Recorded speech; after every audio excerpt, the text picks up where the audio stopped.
more Stormgate content is finally here.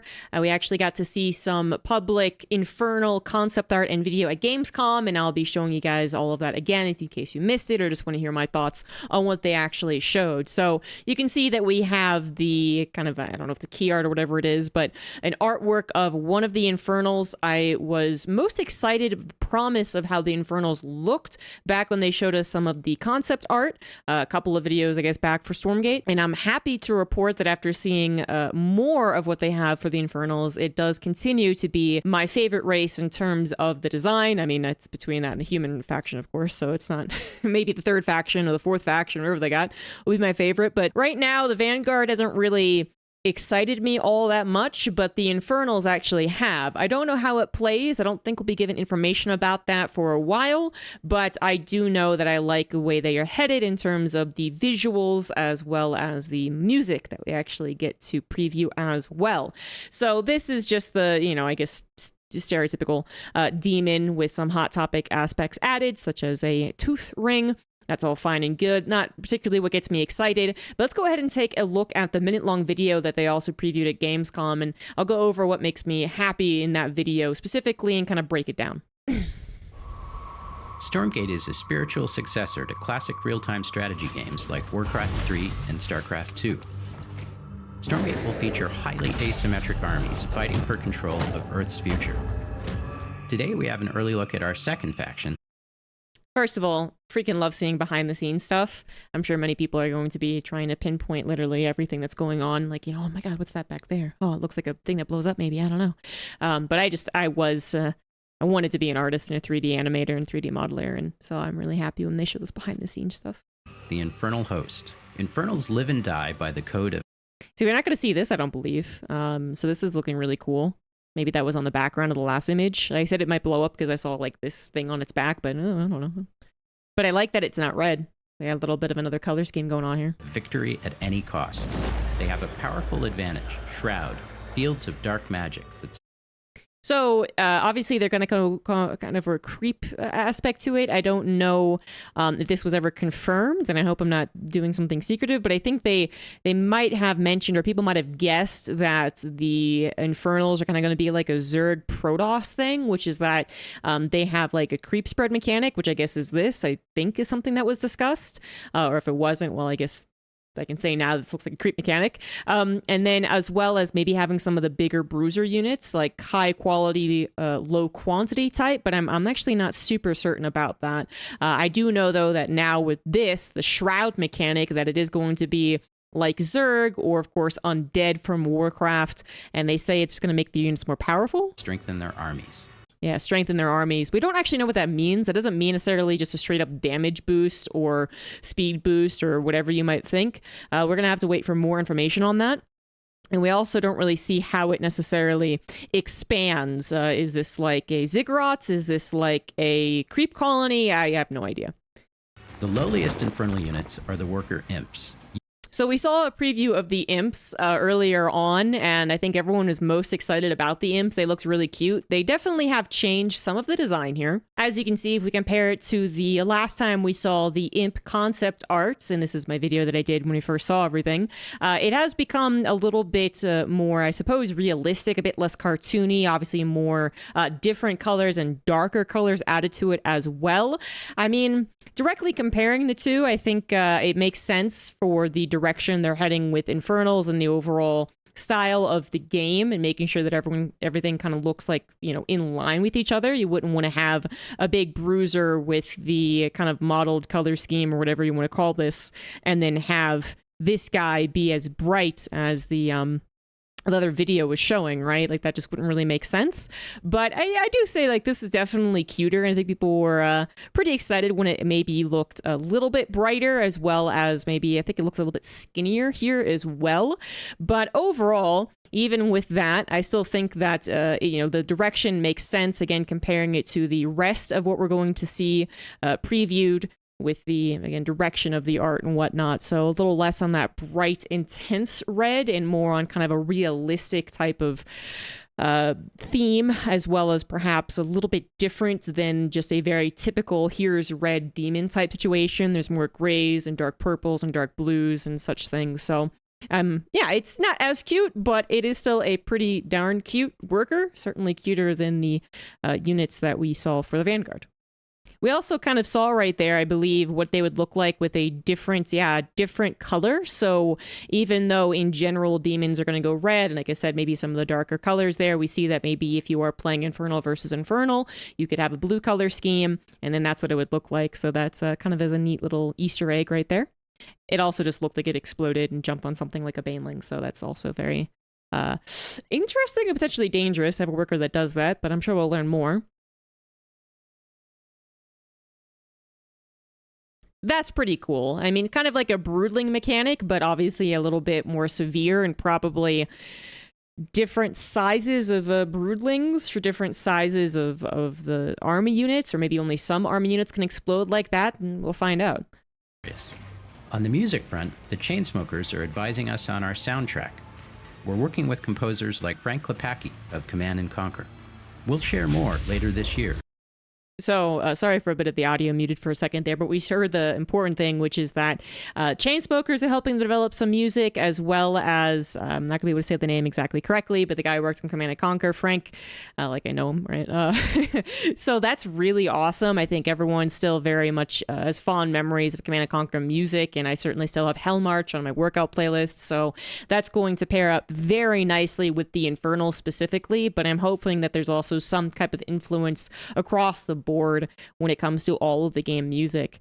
And then here we have a little bit more of a battleground, Infernal versus Vanguard. We can see what's going on. So they've infiltrated, I suppose, the base, because this is a Terran human Vanguard thingamajigger. They're surrounding one of the bigger kind of units of the human faction and look a little swarmy in this picture. So like I had mentioned earlier on, I don't know if the Protoss Zerg kind of hybrid thing was actually a thing, if I'm making it up, if it was just a guess, if it's behind the scenes and I'm in danger zone right now, but it was kind of a question mark as to what that actually would mean anyway, if that's what we're guessing, because they could take certain amounts of Protoss, certain amounts of Zerg, but then you don't know which way. Like, is it 50% macro and 50% micro from the other race, or is it vice versa? I have no idea, but this kind of looks swarmy. But then they do have these gigantic units that look like they'd be high quality and very much low quantity. You couldn't afford that many of them, but we just don't know. What we can see here is that's the swarminess, I feel like, is in effect with how many of these, I don't remember what they called them, things with tails. And there's the imp, just chilling, are going at the rest of the units here. Including some of the friends we brought in to lend their voices to our co-op campaign. All must serve. So they are bringing in a lot of the, I think, voice actors from the other games that they take inspiration from, such as StarCraft and Warcraft, and I'm sure from a lot of RTS, but that's not necessarily even that surprising, even without the Frost Giants connections to those video games, as I think a lot of voice actors do, of course, do multiple roles across the video game industry. So that all sounds very exciting, particularly the part about the music, and so as I am most excited about that, let's actually take a listen to the music they have given us to sample.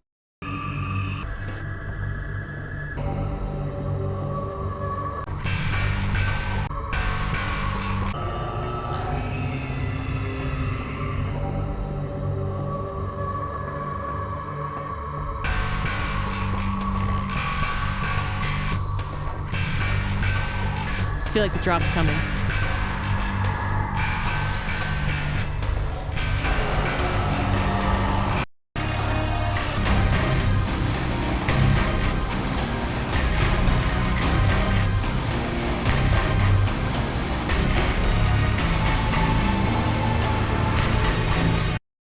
And then, of course, it'll loop. But you can hear the, I guess, the build up, kind of the really, really cool part, and then a little bit of the drawing back. You can't have, especially in a game that's going to loop a lot of the music, I guess, everything all at once. So, you know, funnily enough, again, that's like, I shouldn't be talking about this Protoss Zerg kind of hybrid idea, and then whoopsie-daisy, but you know, even the music kind of feels something like that, because I feel like we had the Protoss kind of slow, not chorus, of course, not angelic chorus kind of thing that the Protoss have had in StarCraft 1 and 2. But we still have that kind of slow, eerie, kind of alien sound into kind of more of that rock music that would be certainly more akin to Zerg, especially Brood War music for Zerg. So I'm a big fan of it. Definitely hearing some Command and Conquer right in there as well. It feels like it really will be very easy to listen to and enjoyable to listen to. People will put it on the I was gonna say the iTunes. What is this? They're the 2000s on their playlists, and then also it fits the theme of the Infernals quite well. I don't think there's any arguing that, honestly. But let's move on to the other stuff that we got to see. There's just a little bit of drip feeding us right now. So not just a little bit of seeing the animation of the units, but then also hearing some of the sound effects, which we know sound effects are actually going to be very, very important. They're going to be easier to judge when they're actually in the game as opposed to just seeing this one unit. But the sounds do, of course, coordinate with all the actions that they're doing. The heavy thumping of the last guy and then skittering for this guy. This guy actually looks like he's not done model-wise, if I'm being honest. I guess if I'm going to be critical, I assume that there's going to be more detail added because right now it's a little lackluster, basically.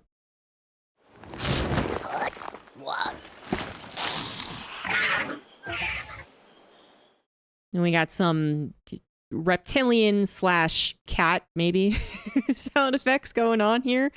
Feline type raccoon, I don't know what's going on. That whole animal genre for the sound effects, as well as a little bit of a human-like aspect, as demons, I suppose, basically are human-ish, animal-ish, beast-ish, demon-ish in a lot of video games, really. So you can hear a little bit of a human questioning. I guess that would be the best word for that one. Questioning going on, but it also seems to teleport. We can get a better look at that and just, again, hear how it works out to really further define not just the the character graphics, but then also the character sounds helps to define the character as a whole. And the last thing that we have to look at is just a still of a battlefield. I believe this is even, it's definitely different than the battlefield that they showed us in the video. Oh, look at that screen cap. But you can see that there's a lot more to it. We can see a lot more of the actual battlefield overall. So the terrain and the doodads that they've added, as well as the different type of terrain as well compared to a grassland or something like that.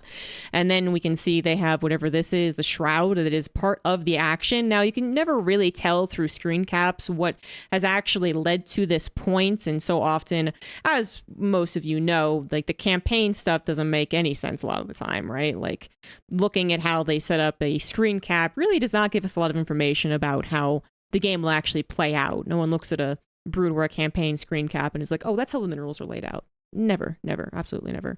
And same thing with StarCraft 2 Wings of Liberty. I think the alpha screenshots and the beta screenshots, you could be like, oh, so maybe they were doing that and that led to that and that's why that thing is there, and you're just completely wrong. So the reason I'm saying this is that right now the shroud thing building looks like it can be transported offensively, built offensively, whoever you want to put that.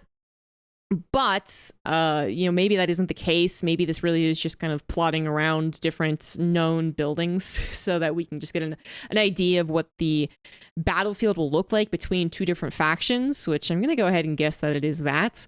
But if the shroud thingy can be moved offensively, it can be moved in general, it has some type of phase or like so on and so forth, right?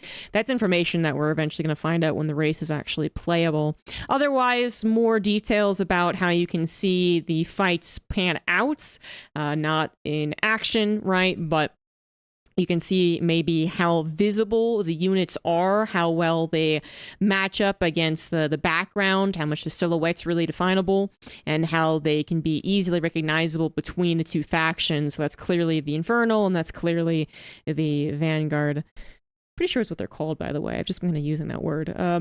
And it's pretty good. It definitely is more zoomed out than I would appreciate, but I think that's actually the zoom scale that they're going for. And then I still think that there's maybe more layers to be added as far as the silhouette popping on that background. But these are continued, works in progress. Even though we're finally seeing the second faction, it'd be like saying you saw the Zerg preview back in 2008, and you're like, I know StarCraft 2.